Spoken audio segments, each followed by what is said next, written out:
The last of the Mohicans. Perhaps no other part of the North American wilderness was so difficult to conquer as the area along the Hudson River to the Canadian border. Thick green forests with every kind of tree, animal and bird covered the entire region. Numerous lakes and hundreds of rivers and streams formed a labyrinth. Tall waterfalls, high cliffs and hidden caves completed the natural landscape. Snowy winters and hot, humid summers were the typical climate.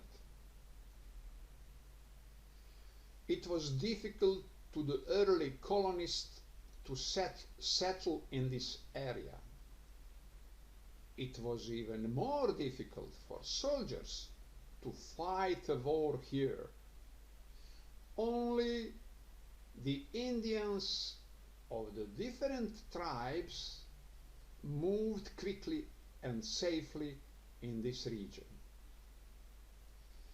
It had been their home for centuries.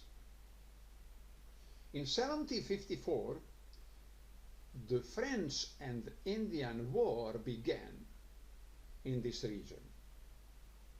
In July 1757, Port Henry was a small Anglo-American fort under the command of General Monroe. General Monroe's Indian scouts had reported to him that the enemy, the French and the Huron Indians, was numerous. Therefore, he asked General Webb, commander of the larger Fort Edward, to send him more soldiers. General Webb immediately sent a group of soldiers to General Monroe. General Webb then asked young Major Hayward to accompany General Monroe's two daughters to see their father. Cora Monroe, a beautiful young woman with dark hair and dark eyes, was the oldest. Alice Monroe, a delicate adolescent with fair hair and blue eyes, was the youngest. Major Hayward's Indian guide, Magua, led the expedition through the forest. Magua was a tall, young Indian. His strong, muscular body moved like that of a cat, lightly, silently, and quickly.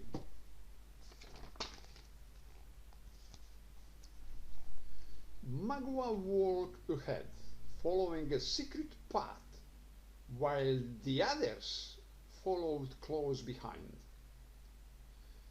Alice and Cora rode two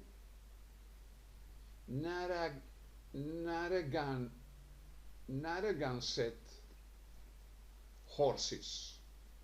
These horses were the most secure for riding in the rough country and in forests.